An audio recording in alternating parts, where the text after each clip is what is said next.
Moshpit Passion, for the passion of music.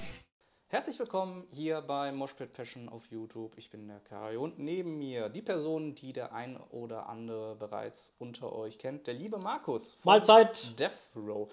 Wir sind wieder hier in deinen vier Wänden. Jupp. Das nicht ohne Grund. Und zwar, wir wurden in den letzten Monaten nach dem Interview von ganz vielen aus der Community von euch angesprochen.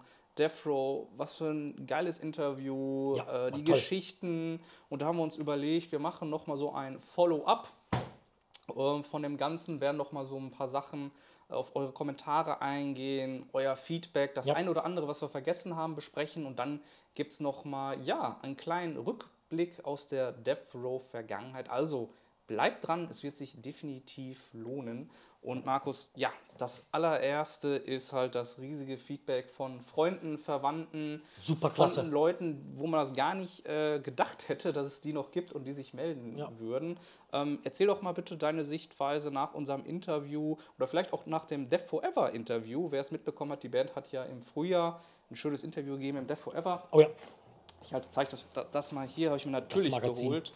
Hier, mit Mille drauf, also wenn schon Thrash, dann hier. Dann das kleine Special Death Row obendrauf. 10 Seiten. Das ist Wahnsinn. Haben wir gar nicht mit gerechnet. Wir dachten so, der macht 3, 4 Seiten. Wusste auch nicht, dass wir so exklusiv so lange dort gewesen sind zum Interview. Das ist der Knaller. Guck mal, wie ich aussehe. Die Geschichte ist, ich bin nicht 1,40 Meter und die sind 3 Meter.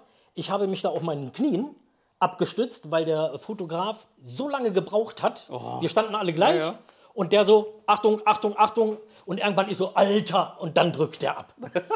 Geil. Und deshalb sehe ich da so klein aus. Ne? Das sind auf jeden Fall die besten Fotos. Also, wenn ihr mehr davon sehen wollt, hier, Death Forever, checkt die mal online ab. Ich habe euch die Verlinkung unten rein gepackt. Dann supportet ihr den lieben Götz und seine Redaktion. Ja, und, tolles Interview, viele gute Fotos. Sind sehr auf die Vergangenheit eingegangen. Er kam zu uns und meinte, Jungs, wir müssen Kniegas geben. Ich habe noch 1,5 Stunden Zeit. Und wir haben, du weißt, wie das ist, das ist uns beiden beim ersten Interview auch so gegangen. Man kommt von A auf B und zurück und wieder und hin und her. Und wie war das damals? Und dann da waren wir 3 Stunden schon da. Boah. Und wirklich, wir haben alles durchgekämmt und er wollte noch dies wissen und das wissen. Wenn man ein Thema aufdeckt, deckt sich das zweite schon wieder auf und dann kam man wieder zurück und so. Oh, toll, also ist super gut geworden, was er daraus gemacht hat. Sehr schön. Also lohnt sich zu lesen. Ja, ihr hattet dann, wie gesagt, eine schöne schönes Print-Interview und dann unser Interview. Wie ist das bei dir persönlich gewesen? Es ist so viele Leute da draußen, einige haben gefragt, was macht Markus? Ist er im Internet irgendwie unterwegs? Und habe ich, glaube ich, schon in den Kommentaren geschrieben, nein, du bist gar nicht im Internet unterwegs. Ja. Wenn, dann, sage ich mal, konsumierst du das auf anderen Wege, aber du hast weder, glaube ich, ein Smartphone, weder Internet. Und deswegen seid dem lieben Markus hier nicht böse, dass er auf eure Kommentare eingehen konnte. Er hat zwar alles gesehen, aber du wolltest nicht unter anderem darauf eingehen, weil wenn du einen antwortest, dann... Genau, ich wollte dann, wenn ich sowas mache, dann wird auch jeder so bedient, wie er das verdient, sage ich jetzt mal. Und da habe ich keine Zeit, keine Lust, ich weiß nicht. Also ich bin halt nicht sehr internetaffin und so weiter. Wenn, dann gehe ich bei meiner Frau rein und gucke, was da drauf geschrieben ist. Ich habe auch überhaupt nicht damit gerechnet, dass so viele sehr schöne Kommentare, auch von damaligen Kumpels, darauf kommen. Ich war auch völlig perplex. Bedanke mich super lieb für alles, alle Kommentare. Ich fand das alles toll. Ich habe alles gelesen. Aber erwartet nicht, dass ich antworte. War ja auch nichts Wichtiges groß. Also ich hätte natürlich Dankeschön da und dafür jedes Mal schreiben können, aber ich habe es dann halt sein gelassen. Du hattest auch einmal geschrieben, dass Markus kein Internet hat und wohl nicht antworten wird. Das hat nichts mit Arroganz oder respektlos zu tun. Ich mache es nicht. Und auch hier, wenn ihr dieses Interview seht, immer wieder her mit Kommentaren, wie ihr es findet. Könnt auch mich beschimpfen, ist mir egal. Alles gut. Ich lese das durch und ich bedanke mich dafür. Also Beschimpfung lieber nicht dafür, lieber eure Erinnerung, wenn ihr an die Band denkt und an die Platten. Ja. Ich glaube, das freut dich und der Sven, Ja. der ist sehr, erstmal kamerascheu, der ist auch heute nicht hier. Die beiden lesen das auf jeden Fall und würde mich auch auf jeden Fall interessieren, was ihr alles zu sagen habt, weil es ist immer sehr, sehr interessant zu sehen, wie die Leute das so wahrgenommen haben aus der damaligen Zeit. Der ein oder andere Kommentar, das hast du mir im Vorfeld gesagt, welche Person das ist, da ist mir alles waren so einige, wo ich dachte, oh, Ja. Wir haben ja das eine oder andere vergessen. Wir sind auf Wir haben Pfötchen, auf gequatscht Stöckchen, ohne Ende. Aber da ist ja noch das eine oder Und andere. das Grundlegendste, was ich wirklich auch am Anfang klarstellen wollte, ist Folgendes. Ich hatte die Platte selber noch in der Hand und quatsch mich da zu Tode. Und wo es dann wirklich drauf ankommt, ist, was Sven, meine Person und natürlich den beiden anderen auch sehr zu Herzen liegt, ist die Verwechslung gewesen, beziehungsweise die Geschichte, dass die Riders of Doom so rausgekommen ist in Deutschland und ein halbes Jahr später, wo haben wir das Ding jetzt? Ein halbes Jahr später kommt die so in den Plattenläden. Wir sind, ja böse kann man nicht sagen, wir sind oft, Jungs, was ist denn mit euch los? Genau die gleiche Platte nochmal, wollt ihr Geld machen, warum macht ihr das? Das ist verwirrend und das Cover ist scheiße und bla bla. Ganz ehrlich, wir haben nie eine richtige Antwort bekommen. Wir haben natürlich dann gefragt, wir sind selber in den Plattenladen gegangen und dachten so, Neuss hat eine Single-Auskopplung gemacht von dem Stück Satans Gift. Was kommt jetzt denn? Seit wann machen die Singles? Gucken hinten drauf, genau das gleiche wie Riders of Doom. Ja. Unglaublich. Und standen da, das kann doch alles nicht wahr sein. Ich war auch ehrlich gesagt verwirrt. Ich habe mal geguckt Ja, das auf ist scheiße. eBay oder Discogs und dachte so, Satan's Gift, was ist das denn Ja. jetzt wieder für eine Single? Ich dachte auch immer, das wäre eine Single. Ja, Nee, Auskopplung, das ist irgendwie sowas. Riders of Aufgrund dessen haben die Fans das ist nicht blind gekauft. Oh, toll, Single kaufe ich, legen auf, ist die gleiche Platte. Ja. So, es kommt natürlich alles wieder auf uns zurück. Warum macht der so das? Warum machen die das? Warum wollen die Geld verdienen? Warum ziehen die uns das Geld aus der Tasche? Kann ich alles verstehen. Wir haben, wie gesagt, nie eine vernünftige Antwort bekommen. Noise Records hatte uns das so gesagt, dass den amerikanischen Markt dieses zu bunt und zu kinderhaft, sage ich jetzt mal, ist. Und die wollten aufgrund dessen, wir haben denen ja eigentlich die Vorlage gegeben, durch unsere Titel Satan's Gift, Riders of Doom, Slaughtered, kam der Death Black Metal Markt in Amerika gerade so raus mit Cryptic Slaughter, mit Death, mit Obituary, wie die alle hießen hier, die Cannibal Corpse mit ihren auseinandergerissenen Dings. Und da genau in die Sparte sind wir dann natürlich gefallen. Und da haben die gesagt, dann machen wir aufgrund dessen, weil die so schöne Titel haben, ein Cover für den amerikanischen Markt. Und weil das so toll aussah, in deren Augen kriegen die Deutschen und die Europäer auch das um die Ohren zu hauen. Ohne uns zu fragen, ohne uns zu sagen, nichts, gar nichts. Wir kommen in den Plattenladen und sehen das und denken, das gibt's doch gar nicht. Unglaublich. Ja. Die Sekretärin von Neuss hat das dann uns so erklärt, dass ein Verwaltungsfehler stattgefunden hat und dann nicht nur das auf den amerikanischen Markt veröffentlicht wurde, sondern auch auf den europäischen. Die hat das dann als Fehler der Verwaltung uns untergejubelt. Also ganz die Wahrheit werden wir, glaube ich, nie erfahren. Nee. Im Grunde genommen ist das scheiße. Auch in Magazinen ist oft darauf abgeritten worden, warum machen die das und das ist nicht in Ordnung und ist natürlich auf uns zurückgekommen und wir haben in jedem Interview immer wieder versucht, das klarzustellen, dass wir überhaupt nichts damit zu tun haben und uns nur entschuldigen können und war natürlich dann ein scheiß Start, ne? Also gerade dann mit der ersten Platte und mit eurer letzten hattet ihr auch, das hat man ja mit der letzten, das war ja das gleiche Thema. Ging das, wo ich dann noch sagte, die ganze Chose geht wieder von vorne los und jetzt ist einfach mal Schluss. Da haben die genau das Gleiche versucht. Ne? Und es fällt ja immer wieder auf die Band zurück. Die kommen ja nie dahinter, dass da eine Management, eine Plattenfirma hintersteht, die ohne uns zu fragen da irgendwas veröffentlichen. Ne? Und so, Und das möchten wir gerne klarstellen. Tut uns leid, aber ist dann leider so gelaufen. Ihr wusstet aber auch nicht, wie hoch die Auflage davon war, wie viel gepresst davon wurden. Ne? Also die hat sich sehr gut in Amerika verkauft, das wussten wir. Aber wie hoch die Auflage gewesen ist, kann ich dir gar nicht sagen. Müsste mal irgendwie so einen Steuerberater nochmal auf Karl Walter oder BMG hat mir jetzt die Rechte gekauft, mal nachfragen, wie oft wurden das gekauft oder gepresst. Da gibt es bestimmt irgendwo noch Unterlagen. Ich glaube, ich weiß nicht, wie das ist hier mit wie nennt sich das? Steuerhinterziehung. Ich glaube, das verjährt nicht so ganz. Um die eine oder andere Band mal zu triggern. Weil das ist haben die gut was zu finden. Da haben die gut was zu finden, würde ich mal so behaupten. Gerade so in den 80ern, da ging ja einiges drunter und drüber. Aber ich weiß, die eine oder andere Kapelle, die wir dann gesprochen haben in dem Zuge, die sagte dann so, ja, die sind nicht so wirklich gut auf Karl Walter Bach zu sprechen. Bis auf Mille, der sieht das so ein bisschen differenzierter, was damals so passiert ist.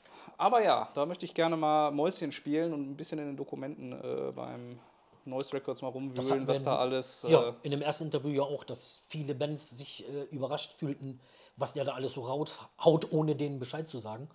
Und da waren wir nicht die Einzigen. Ne? Ja. Das war die Geschichte, das wollte ich unbedingt loswerden. Dann haben wir das auch abgeschlossen. Also es brannte mir noch auf den Nägeln, dass das auf jeden Fall klargestellt wird, wie die Geschichte dahinter wirklich war. Ja. Wo wir gerade dabei sind, der Jörg von Warrant hat mich die Tage angerufen. Das ist ja geil. Und da kommt auch noch was in naher Zukunft. Und jedes Mal, wenn er mich anruft, ich weiß nicht, so fragt er wegen Death Row, ja, wie sieht es denn aus mit der Reunion? Machen jetzt eine Reunion? Das haben die schon beim letzten Mal im Interview beantwortet. Das werden wir ja nicht drauf eingehen, nämlich dafür müssen wir noch mal das letzte Interview euch reinziehen. Nämlich dort wird das geklärt, aber sage ich, sensationell, das wurden wir auch gefragt, ob es da noch mal irgendwie was gibt oder so. Wir sind uns das eine oder andere Mal auf der Party begegnet und haben drüber gequatscht und so weiter. In der damaligen Zeit hatten wir, wie man ja im Interview sehen konnte, eigentlich gar nicht viel miteinander zu tun. Also wir hatten ja auch den Proberaum zwar nebeneinander, aber die hatten so komische Probezeiten, weil die, glaube ich, Schichtwechsel hatten oder so weiter. Die haben dann nachmittags geprobt, wir sind abends gekommen. Wir haben nie miteinander gespielt, außer diesen Gig, den ihr da hattet im Hinterhof. Fun-Gig im Hinterhof. Ansonsten haben wir nie miteinander was zu tun gehabt. Und, ich habe mit dem Oliver May, der als zweiter Gitarrist später dazu kam, habe ich noch in der Kreisliga A Fußball gespielt. Ein superklasse Fußballer, muss ich ganz ehrlich sagen. Da war die Freundschaft, also die Verbindung dann halt noch da. Ja. Und ist dann aber auch, weil die sich dann später aufgelöst haben, dann auch verloren gegangen. Aber wie gesagt, wir laufen uns ab und zu noch mal über den Weg. Da war auch nie böses Blut, wir haben uns immer gut verstanden. Das ist sehr, sehr interessant, weil nämlich das schon die Überleitung ist zum nächsten Thema. Alte Gefährten aus der Vergangenheit. Und zwar, der ein oder andere Zuschauer wird es bereits kennen. Ich habe hier meine sehr dezente Tasche mit und die ist prall gefüllt mit Platten. Die Wundertüte. Die Wundertüte, genau. Was ich von dir möchte, ist, dass du ganz einfach, einfach blind einfach eine Platte ziehst. Es geht nicht immer direkt um das Album selber, vielmehr um die Band. Und vielleicht fällt dir eine oder andere Geschichte ein aus der Vergangenheit, die du vielleicht uns teilen möchtest. Nehmen wir mal die erste, Exhumer. Exhumer. Das ist eins von den neueren, ne? Das wo ist die sich Reunion gemacht haben. Weil der Sänger, der Mehmet Stein, von Stein, der war in der Zeit, wo wir mit Exhumer zu tun hatten, ich glaube, eine Show hat er noch mit uns gespielt und danach ist er ja gegangen. In die USA, meinst du, oder? Die hatten auf jeden Fall einen neuen Sänger, der auch amerikanisch gesprochen hat. Ein ganz junger Kerl mit langen schwarzen Haaren. Da bin ich raus. Also ich weiß, dass der Mem von Stein in den USA lebt tatsächlich. Ja. Das weiß ich wohl. Der hat die erste und die zweite eingesungen. Ja. Und dann hatten wir danach mit denen gespielt. Da war ein jüngerer Kerl am Gesang. Super klasse Jungs. Total sympathisch. Ich kann mich an einen Auftritt erinnern. Das war irgendwo auch unter Frankfurt. Wir kamen mit einem VW-Bus. Ich bin gefahren. Schließ den ab, weil wir uns irgendwo drin treffen wollten und ich habe den Schlüssel drin liegen lassen. Alles abgeschlossen. und damals waren die ja noch so, du konntest runterdrücken, zumachen und da war das Ding zu. Heutzutage geht das ja nicht mehr. Ich komme raus und ich so, nein, der Schlüssel drin und habe dann vom Sven und anderen übelst Schimpfe gekriegt. Wie machen wir das? Jetzt müssen wir die Scheibe einschlagen und so weiter. Und der Gitarrist von Exhumer steht so daneben. Jungs, wir kommen aus Frankfurt. Mit 6 Jahren lernen wir, in ein Auto einzusteigen, ohne dass das einer mitkriegt. Ich so, cool. Keine 2 Minuten später, hier hast du deinen Schlüssel. Und wir haben uns mega gut verstanden. Das waren ganz lockere Jungs und da war auch kein, wir verkaufen mehr als ihr, so bla, gar nichts. Das war, wie die Frankfurter Tankard halt, auch aus dem gleichen Holz geschnitzt. Die Schnauze am rechten Fleck. Man konnte Mist mit dem bauen ohne Ende und da war auch nie, wir sind Erster, ihr seid Zweiter und so weiter. War immer toll. Exhumer war klasse. Ich fand die auch immer richtig gut. Die ersten beiden sind toll. Die nach der Reunion finde ich auch gut. Habe ich auch 1, 2 auf CDs da. Das Lustige ist, dass sich hier so ein kleiner Kreis schließt, weil nämlich der Schlagzeuger, der Mattes, der ist auch Drumtech vom Ventor, vom Creator. Da haben wir das Interview gemacht, das erste Fresh Whiplash Special. Und dann kamen wir da drauf zu sprechen, irgendwie, ja, mit Death Row. Ja, wäre doch nicht geil, dass man die irgendwie nochmal zusammenkriegt oder auch für ein Interview irgendwie ausgräbt. Und das war die Initialzündung für das Interview. Das hat die Basis tatsächlich dafür gebildet. Und dann kam ja einmal der Aufruf von einem Besucher und dachte ich, ja, das ist Wahnsinn. Aber das war der Auslöser dafür. Also hier schließt sich ein kleiner Kreis. Also über den Weg gelaufen sind wir uns oft, wenn wir in Frankfurt und Umgebung gespielt haben. Auch damals die 2 Tourneen mit Tankard waren die oft genug dabei. Aber ich meine jetzt so aus dem Stehgreif haben wir nur 2-mal miteinander gespielt. Was ja schade ist, weil auch der Stil war ja sehr gleich. Ja. War auch gitarrenlastiger, sehr guter Thrash-Metal. Und ja gut, dann ist es halt nicht öfter gekommen. Aber wir haben uns gut verstanden. Ach so, jetzt geht es weiter. Vielleicht die vordere. Die vordere oder die vordere? Die vordere. Okay. Ja. Vielleicht erkennst du die Unterschrift links oben. Der Name ist voll ausgeschrieben, ein bisschen kricklig hier. So. Ach so, muss er? Ja. Wenn nicht, kannst du Ist ja logisch mit dem Kreuz. Ne? Wenn nicht, kannst du die Rückseite. Prozess? Oh ja. Genau, der liebe Jeff. Jeff hat auch tatsächlich das Video kommentiert. Ich habe ihn angeschrieben, weil du warst ja hell und weg. Damals beim ersten Interview oder auch noch, als die Kamera aus war. Und da habe ich dann geschrieben auf Instagram, hier, Jeff, check mal bitte deine Nachrichten privaten. Habe ihm den Link geschickt und hat das Video auch kommentiert. So, Markus, ja, toll, ihn wieder gesehen zu haben. Ich habe es gelesen. Habe mich riesig gefreut. Genau, das ist hier zwar das aktuelle Album, aber ihr habt ja mit denen unter anderem gespielt. Jeder erzählt nur von der kultigen Show in Bochum, in der Bochum-Zeche. Ach so, ja. Was unter anderem auch im Death Forever angesprochen wird. Du wolltest jetzt darauf hinaus, dass Krawalle gewesen ist und allem drum und dran. Ja, die Leute sind... Also erstmal waren wir mega nervös, weil das mehr oder weniger ein Heimspiel von uns gewesen ist. Alle, die wir kannten aus Düsseldorf und Umgebung, die uns sehen wollten, die waren natürlich da. Bochum ist um die Ecke. Die waren alle da und nachmittags hingen die dann schon draußen und wir immer. Also du bist gar nicht mehr runtergekommen. Ne? Also der ist da, ihr sollt raus und der ist da. Wir waren nur hin und her und begrüßen und alle und dann, wie geht's? Und das war schon ziemlich hektisch, alles drum und dran. Dann sind die Leute bei uns schon komplett abgegangen. Wir waren die erste Band. Da sind die schon auf die Bühne geklettert und wieder reingesprungen, weil die dann das adaptiert haben aus Amerika. Ja, da war diese Stage-Diven drin, dass die dann auf die Menge drauf springen und die dann halt mit den Händen gehalten werden und nach hinten gereicht werden. Das haben die dann halt auch veranstaltet. Und da hat der Veranstalter überhaupt nicht mit gerechnet. Na, also die haben nicht auf die Bühne zu gehen und die haben, das ist gefährlich, weil die dann auch ins Equipment getreten haben und die sind über Kabel gestürzt. Also das war nicht witzig. Ne? Und der kam dann während des Gigs noch zu uns an und meinte, ihr sollt hier durchsagen, dass die hier nicht draufklettern sollen. Das hat er, ich könnte es jetzt nicht beschwören, aber ich glaube zu mir gesagt. Ich habe es dann den Rudi gesagt und der ist dann nach vorne gegangen zu Milo bei irgendeiner Pause nach dem Stück und der hat dann das definitiv durchgesagt. Das hat ihn gar nicht interessiert. Der hätte auch Telefonbuch erzählen können. Die so, ja, waren die noch am Jubeln und dann ging das natürlich weiter. Und das hat der Veranstalter sich dann nicht gefallen lassen und als Prozess gespielt hat und die ganze Chose dann schon fast ausgeufert ist, muss ich sagen, da kamen die ja reihenweise auf die Bühne. Da hat der die Polizei gerufen. Und dann kam die Polizei und der Veranstalter dann so, das wird jetzt hier abgebrochen, das geht nicht mehr, Verletzungsgefahr, keine Ahnung mehr, was er gesagt hat. Und wir saßen hinten im Backstage-Bereich und die Prozess, die waren komplett von den Socken. So, was geht denn hier ab? Polizei und Abbruch, das kannten die alles gar nicht. Ne? Und die saßen da und die wussten gar nicht damit was anzufangen. Weil logischerweise, das war ein Stimmungskiller. Polizei ist da, räumt, das wird jetzt alles geräumt, wenn ihr euch jetzt nicht benehmt und so weiter. Und dementsprechend verkniffen ging die Show dann auch weiter, fanden die überhaupt nicht witzig. Und das war scheiße.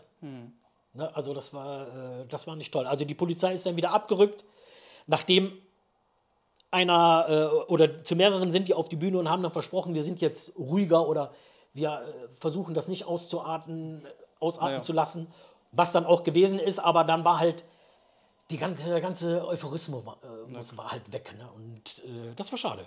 Das war wirklich schade. Aber es war schon, das ging da ab.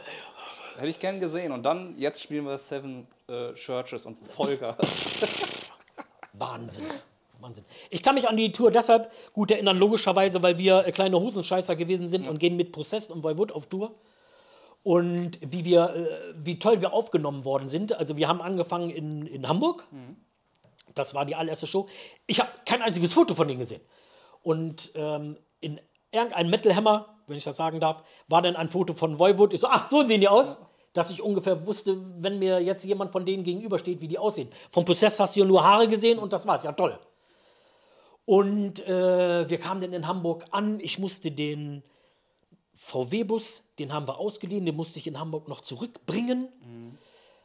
Und bin mit dem Taxi dann wieder zur Station gefahren. Da hatte sich schon alles verteilt, so bla bla. Ich kam als letzter an in die Halle, wo schon sämtliches aufgebaut wurde. Und ein Rodi meinte zu mir, du sollst mal zu den beiden Schlagzeugern gehen. Ich so, ach du Scheiße. Jetzt kommt der von Possessed und der von Voivod. Ne? Die wollen nicht irgendwas fragen wegen des Sets. Ich dann durch die Reihe und dann haben die da an dem Schlagzeug schon rumgefummelt. Und der Away von Voivod guckt mich so an. You are the drummer von Death Row. Ich so, ja, ich bin Markus. Come on. Und der von Possessed, der Mike, auch sofort so, wie möchtest du die Toms haben? Möchtest du so haben? Wir können die auch etwas tiefer machen.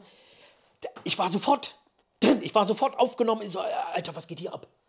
Wie geil sind die denn? Ne? Und die haben immer gesagt, wenn du irgendwas höher oder tiefer oder nach hinten geschoben haben willst, sag mir Bescheid, wir machen das. Also nie irgendwie, du hast so zu spielen und so zu spielen und hör auf daran rumzufummeln, was später auf einigen Tourneen beziehungsweise auf einigen Gigs auch der Fall gewesen ist, wo definitiv der Schlagzeuger hinter mir stand und gesagt hat, wenn du das anfasst, dann gehe ich zum Veranstalter, kriegst eine Anzeige. Das ist kein Scherz.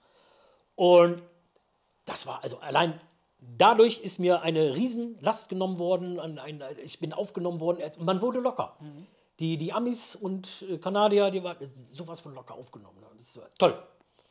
Und ich kann mich deshalb daran erinnern, wir haben das dann alles aufgebaut und sollten einen Soundcheck machen, beziehungsweise Possessed war Backstage, die hatten halt was zu tun, Voivod war im Interview und da meinte der Veranstalter, jetzt wird mal langsam Zeit, dass ihr das hier Kette gebt. Dass ihr mal spielt, dass wir hier Sound machen können. Und dann haben wir gesagt, okay, dann machen wir das. In dem Augenblick, als wir waren auf der Bühne und dann haben wir, glaube ich, Sets and Skift gespielt, in dem Augenblick ist der Mike Torero, der Gitarrist von Possessed, Backstage gekommen, an der Bühne vorbei und da haben wir Kette gegeben. Und der PA-Mann hat das so übertrieben laut gemacht, der Typ ist auf 10 Meter hochgesprungen. Bam! What the fuck? Der stand da und wir dann haben dann Sets als Gift gespielt. Der stand mit so Augen den ganzen Song über und hat uns mit offenem Mund angeguckt. Und dann war das Stück zu Ende. Brrr, bam! Alles still und er so, holy fucking shit. Krass, ey. Macht dann so und geht weiter. Und dann haben wir gewusst, so, wir sind angekommen, so in dem Sinne. Und haben dann auch gesagt, lasst den Jungs das weitermachen, wir haben zu tun, das macht das schon. So ging das dann irgendwie los, war klasse. Also sowas brauchst du als junge Band, gerade dann, wenn du total verkniffen und nervös. Klar, gegenüber, sag ich mal, was heißt Gegenüber denen, Stars, die haben uns alles genommen. Headlinern. Wahnsinn. Toll, richtig toll. Und so ging es dann die ganze Zeit über. Ne? Also, wir waren super gut aufgehoben bei denen. Das ist erfreulich zu hören, wie es halt damals schon so der Zusammenhalt damals halt war. Ja. Und nicht halt immer nur, okay, das sind jetzt die Deutschen, das sind jetzt die Amis, das sind die Kanadier, weil die Amis und Kanadier haben ja auch immer die kleinen Rabereien. Du wusstest ja nicht, was dich erwartet. Wir haben ja noch nie mit so einem gespielt. Ne? Genau. Aufgrund dessen. Toll. Aber wie man halt sieht, gerade an Jeff, der ja selber großer Metal-Fan ist, der ist noch alles genau verfolgt hier, wie unser Interview das noch kommentiert. Also echt Wahnsinn, ein Traum. Ja. Genau.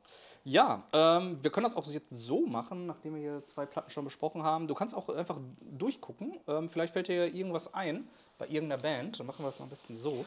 Ja, Creator ist ja quasi, das erzählt sich ja von selbst. Ja. Unser allererster Auftritt in Emscher Schule in Essen ist Mille da gewesen und hat uns gesehen. Und da haben wir mit Violent Force gespielt. Violent Force aus Velbert. Ja, mit dem wir auch super gut befreundet gewesen sind. Also gerade ich und Atomic Steif. Ja, der Junge ist klasse.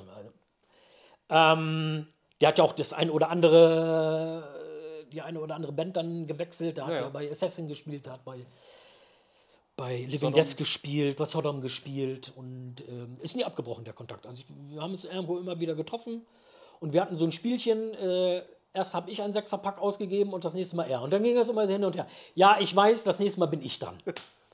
Also das war dann halt so der letzte Stand. Mille hat uns gesehen, der ist da gewesen und nachdem alles vorbei gewesen ist, ich will jetzt nicht lügen, entweder kam er persönlich bei uns Backstage rein oder einer hat gesagt, der Mille von Creator ist da. Und wir, ja, klar, Mille von Creator ist da. Und dann war der wirklich da und stand dann und kam zu uns und sagte, fand ich total toll, also hat mir super gut gefallen.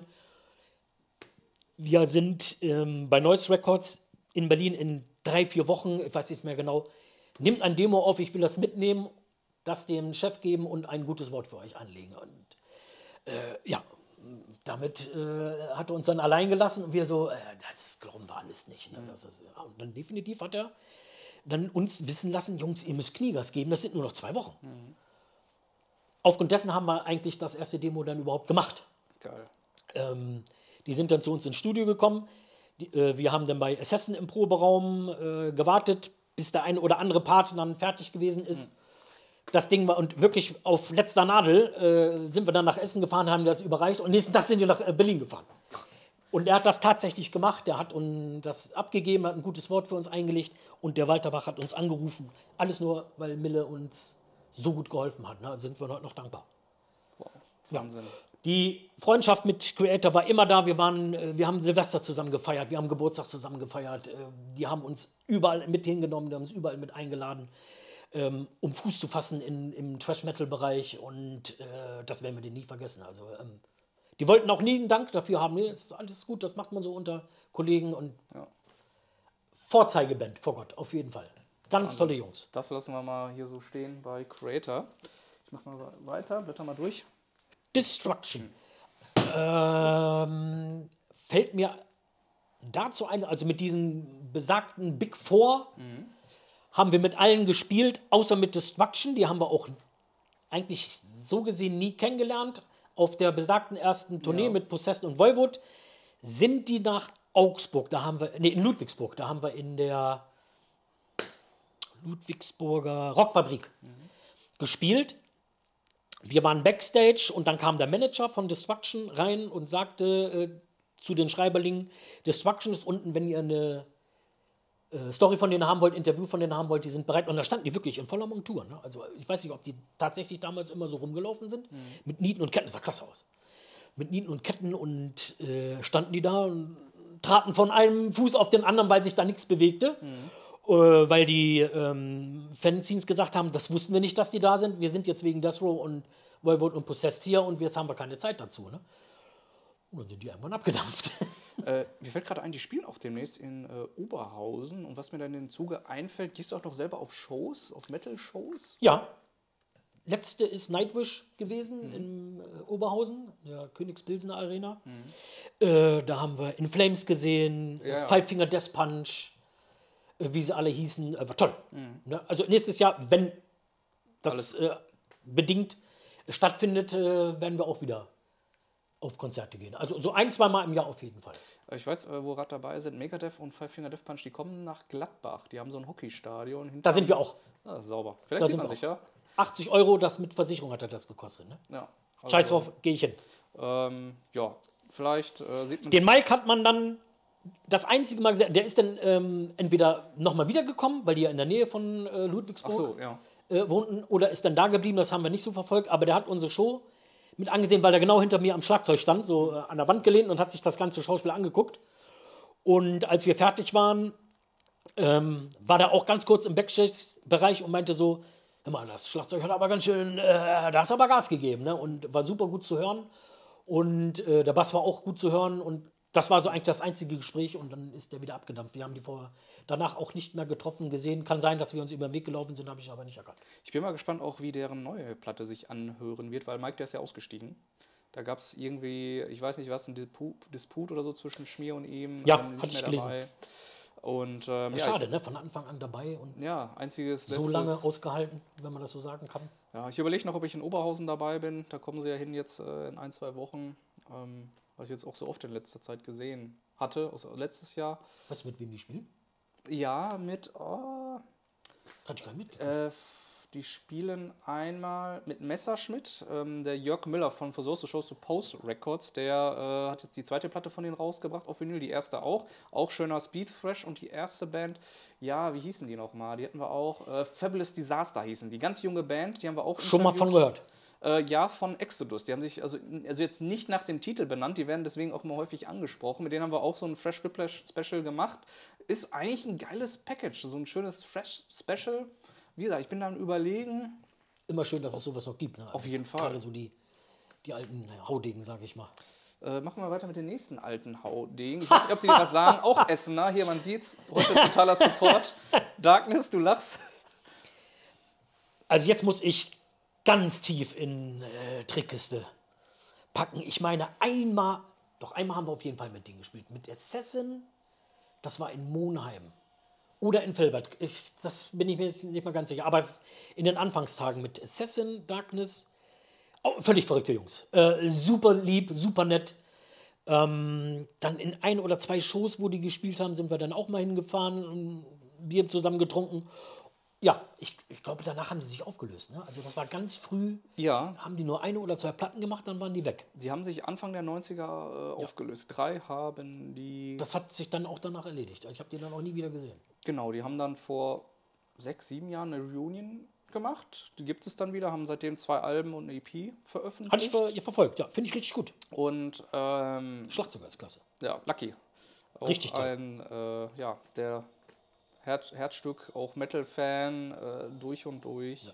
Und finde ich auch schön, dass da bei denen nächstes Jahr die Record-Release-Party endlich stattfindet. Die haben letztes Jahr eine EP rausgebracht, wollten nennt sich das Release-Show spielen, hat alles nicht geklappt, haben sie jetzt verlegt auf Februar 2022 bei uns in Essen. Das wird gut rappeln. Bei denen sowieso. Darkness, da sieht man ja noch, er hat sich kaum verändert. Muss man dazu sagen. Ich glaube, der hat heute eine Mütze, ne? Der hat heute eine Kappe, aber so der Gesichtsausdruck, den erkennt man sofort, dass es Lucky ist. Richtig klasse Schlagzeuger. Muss ich schon sagen. Also was der heute noch abliefert, zieht Hut. Ja, auf jeden Fall. Wurde auch gelobt im Rockhard für den Snare-Sound von der letzten Platte hier. Also das Schlagzeug knallt ohne Ende. Also sensationell. Was haben wir als nächstes? Ach, deine Freunde. Also bei Tankard braucht man eigentlich nicht viele Worte verlieren. Also das ist glücksmäßig nach Creator die Band mit, also das waren Kumpels, das waren Brüder. Also das Wort Brüder finde ich zwar nicht so toll, aber wir sind sofort aufgenommen worden, die sind komplett verrückt. Wir haben 2 Tourneen gespielt, davor haben wir noch Einzelshows gespielt, wie die uns immer eingeladen haben. Wir brauchten nie irgendwas machen. Wenn die was organisiert haben, das war alles da, es war Backstage da, es war zu essen da, es gab mal ein Hotel da.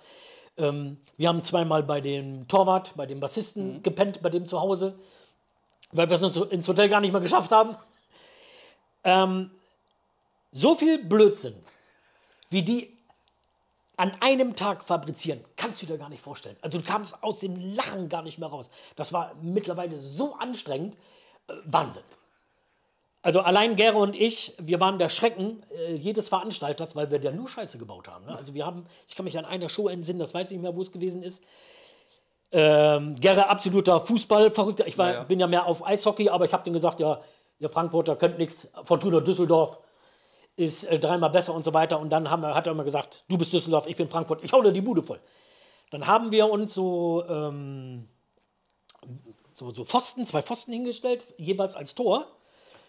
Die waren auf irgendeinem Stapel und haben natürlich 20.000 Mal gegengewichst und die wieder zurückgelegt. Und das waren nachher die Lampen für die Show. Nein. Und natürlich von 10 Lampen haben wir neu kaputt geschossen.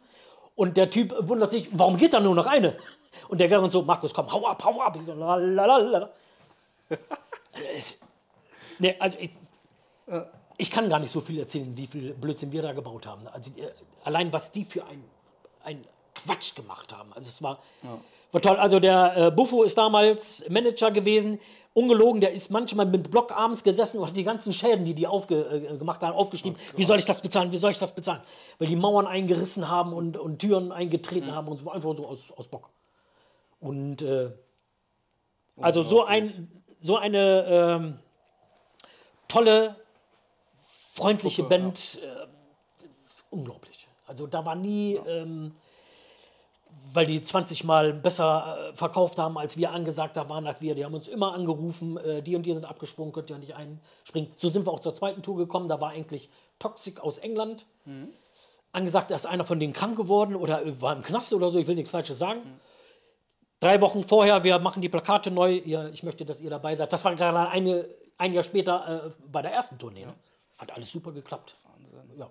Auf jeden Fall. Das hatte ich auch irgendwo hier, das Plakat. Auf jeden Fall, Tankard immer wieder Also, live. toll, ganz tolle Jungs. Stimmungskanone mit den auch Witzen, was die stellenweise sind so flach, aber man muss trotzdem lachen. Hat man schon 1000-mal gehört.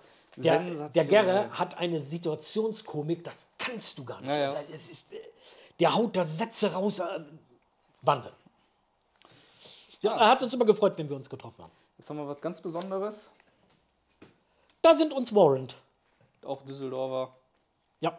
Ne? Die in der Nähe von uns, beziehungsweise im selben Proberaum geprobt haben. Wir sind uns oft über den Weg gelaufen, haben nie zusammen gespielt, obwohl die auch bei Noise Records gewesen sind. Warum das nicht dazu gekommen ist, weiß ich nicht. Sehr nette Jungs, wie gesagt, mit dem Oliver May, mit dem zweiten Gitarrist habe ich Fußball zusammengespielt. Sehr guter Fußballer ist das gewesen. In der einen oder anderen Kneipe hat man sich getroffen und sind super nett miteinander umgegangen. Auch tolle Jungs. Leider nach der ersten, ich glaube, das war nur eine EP. Ja. Und danach kamen sie weg, haben sie sich sofort wieder aufgelöst. Also viel zu früh.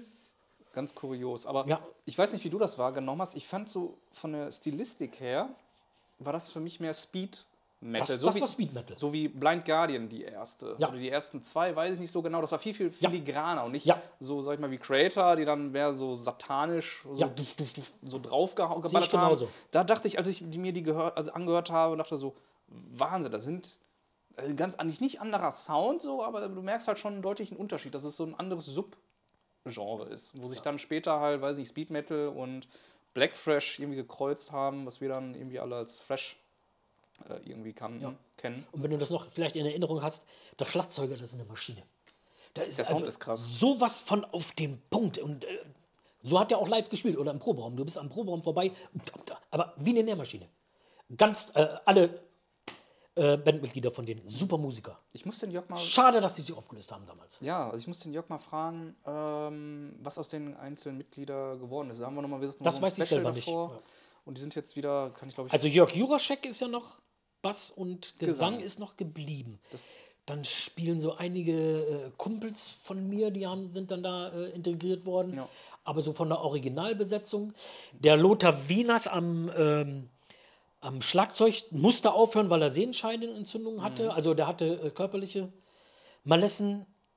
Aber was aus den anderen, kann ich hier gar nicht sagen. Da bin ich auch mal gespannt. Also wie gesagt, irgendwann, vielleicht Frühjahr 2022, man weiß es nicht genau, gibt es ein kleines Warrant. Wer auf Speed Metal steht, muss da reinhören. Das ist echt ein toll. Prototyp-Album. Sehr Also, gitarrenlastig, ganz toll. Ja, und ich würde sagen, so eine Platte, für mich die Platte, die eigentlich so der Inbegriff von Thrash ist diese hier von der Band, Agent Ja. Orange von Sodom. Nichts gegen Creator, aber das war so für mich die erste Platte in den 80ern, wo ich dachte so, wow, geil, das ist zeitlos, das Ding. Danach, klar, in der Coma of Souls von Creator haben die halt nachgelegt, aber das Ding, ja, hast du das damals wahrgenommen, Agent Orange, oder Später, später?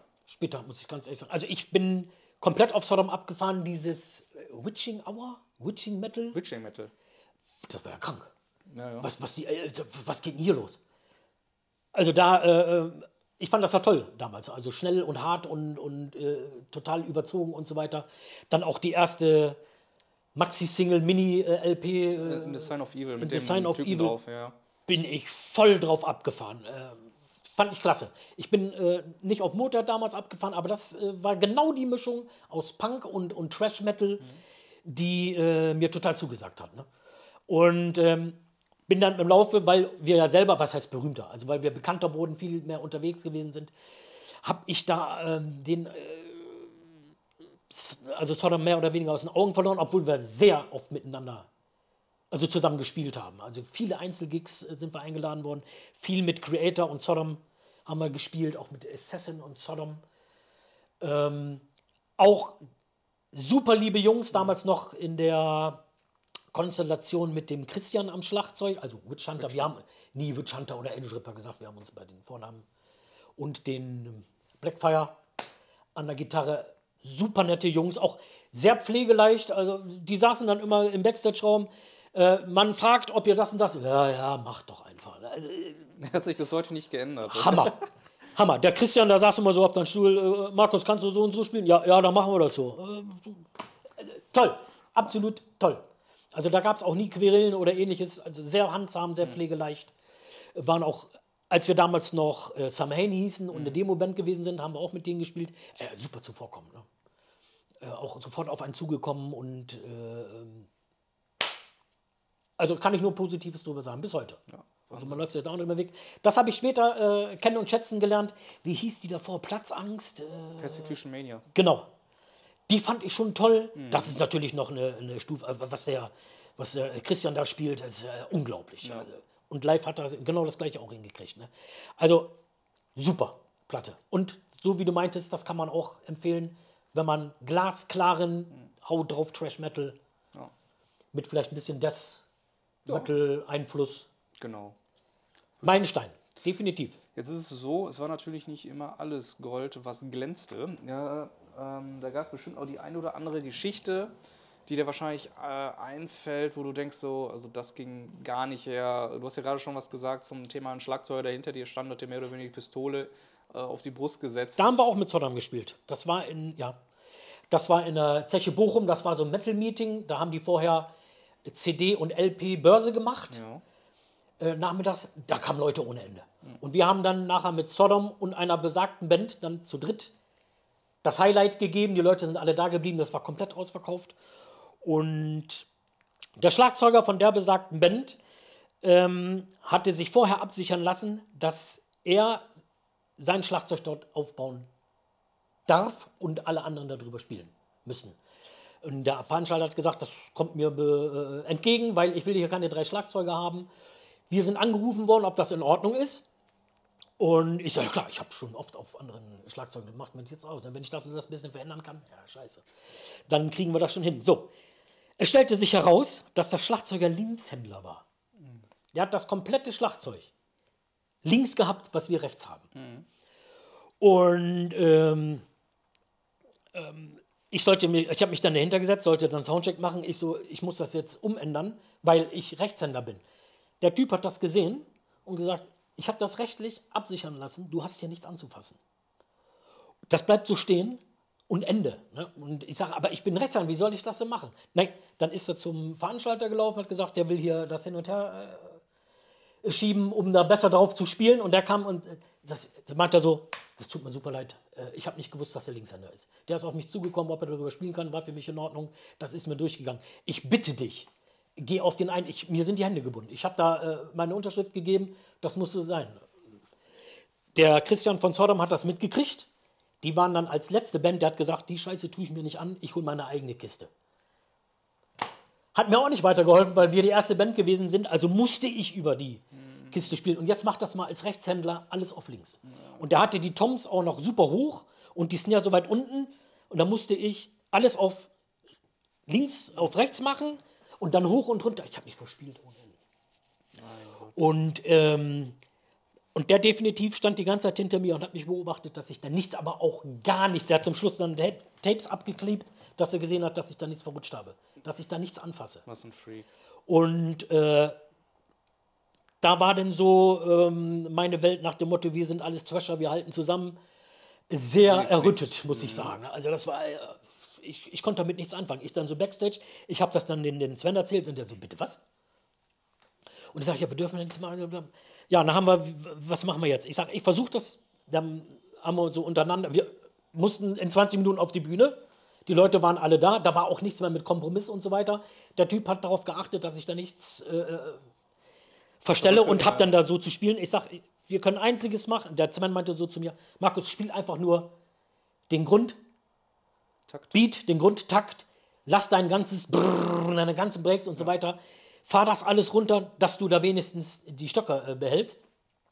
Und haben dann den Schlagzeug-Rodi beauftragt, alle Stöcker, die ich fallen lasse, sofort wieder aufzuheben. Und ich hatte dann hinten so eine kleine Sticktasche und die dann noch rein, dass ich dann immer wieder, wenn ich die Stöcker fallen lasse, was auf jeden Fall mir klar war, weil ich allein durch den Winkel nach oben bin ich immer an den Tom hängen geblieben. Ne, weil die hier oben gewesen sind und bei den Breaks, zack, bist du da hängen geblieben. Und genauso ist das gewesen. Ja. Und mit so einem Scheißgefühl vor ausverkauftem Haus in der Zeche Bochum bist du dann auf die Bühne gegangen. Also ich war so angepisst. Ne? Ja. Ich sag, wenn wir nochmal zusammenspielen, Alter, das kriegst du wieder. Der war dann bei dem nächsten Gig dann nicht mehr Schlagzeuger. Hab das dann einigermaßen hingekriegt. Ich habe Stöcker verloren ohne Ende. Also es ging dann, da war schon der erste weg. Und dann zack, zack. Und der war da am Aufsammeln ohne Ende. Das hat funktioniert. Wir sind auch super gut angekommen. Okay. Aber das geht gar nicht. Als Musikerkollege, gerade als Schlagzeuger, fehlen mir heute noch die Worte. Ich habe es bis heute nicht vergessen. Nee. Ich war so angepisst über das Verhalten. Unglaublich. Ja. Ja, hast du vielleicht noch eine weitere Geschichte, die dir einfällt, wo du sagst, so, das war auch grenzwertig? Ich meine, du hast ja schon einige gesagt hier mit dem Cover gerade. Ne? Das mit dem Cover, ja, genau. Da kommen wir wieder auf die besagte Tour mit Possessed und Voivod. Da haben wir wie ich schon erzählt habe, in Hamburg, wo wir uns das erste Mal getroffen haben. Ja. Wir hatten, also Noise Records hat einen Fotograf geschickt, da in der Nähe ist so ein altertümliche Folterkammer gewesen. Mit Foltersachen so hin und her. Und da meinte so, das passt zu euch, da machen wir mal ein paar Fotos. Da waren wir 1 Stunde auf 2 beschäftigt. Possess hatte ein Interview, die waren draußen irgendwo, Voivod, weiß ich nicht, wo die gewesen sind. Und in der Zeit haben sich 2 zu dem Zeitpunkt sehr angesagte deutsche Bands bei uns im Backstage-Bereich breit gemacht. Hat das für sich genutzt, dass die Schreiberlinge da gewesen sind, haben alles, Tische und so weiter, sich zusammengestellt. Ihr könnt uns ausfragen, so bla bla. Und haben alles im Kühlschrank da gewesene, das ganze Catering haben die aufgefressen. Nein. Und ausgetrunken. Erstmal, ohne sich vorzustellen, wir waren ja nicht da. Ja. Überhaupt zu fragen, gut, nehmt euch ein Brötchen oder was weiß ich. Die haben sich dann, als wir wieder zurückkamen, haben die sich verpisst. Wir kamen in den Backstage-Raum, ich sag, wie sieht das hier aus? Und da meinte da eine Rodi, ach, ich dachte, ihr wusstet davon, da waren die und die Band und die haben ja alles weggegessen, alles weggetrunken. Muss mir gleich mal im Off sagen, ich bin sehr, sehr gespannt. Und Possessed war richtig angepisst. Wir hatten Hunger ohne Ende, wir sind aus Düsseldorf morgens losgefahren. Wie gesagt, hatten dann den ganzen Tag nichts gegessen, haben dann diese Fotosession gemacht, das war dann irgendwann nachmittags um 5, 6 Uhr und die Show ging los. Du hattest nichts gegessen. Unglaublich. Sind dann auf die Bühne, haben gespielt und danach, wenn du erstmal runterkommst, da hast du Hunger gehabt ohne Ende. Wir haben dann gewartet, bis Possessed gespielt hat. Die sind dann im Backstage-Raum zurück, es war nichts zu trinken, nichts zu essen, gar nichts.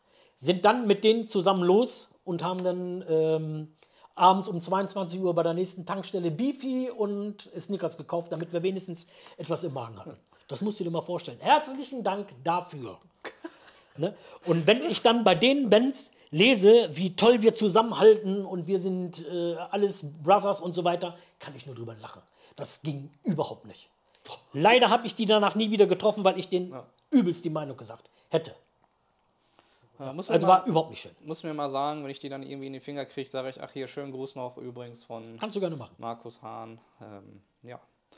Markus, wir sind auch soweit mit unserem kleinen Special durch. Wie gesagt, wir haben eure Kommentare, sind wir drauf eingegangen, dann was wir vergessen haben, die ein oder andere Anekdote haben wir noch gehört, dann hier die ganzen Geschichten mit den Bands, mit denen ihr live gespielt habt. Und ja, es war mir echt eine Ehre, eine Freude. Und wie gesagt, für euch da draußen, zieht euch unser erstes Interview rein. Ich kann es doch mal wiederholen hier. Death Forever, holt euch das toll noch mal. geworden. Und jetzt habt ihr hier auch noch mal das Interview. Also ich würde sagen, mehr Death Row gibt es nicht. Und könnte ich jetzt ein paar schöne Weihnachtsfeiertage machen. Steht ja fast vor der Tür.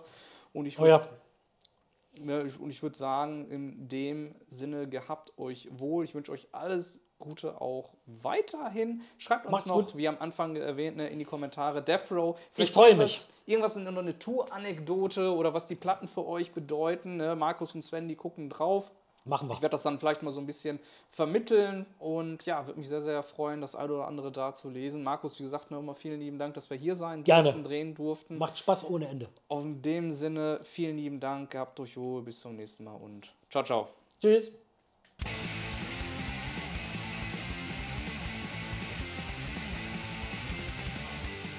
Mosh Pit Passion, for the passion of music.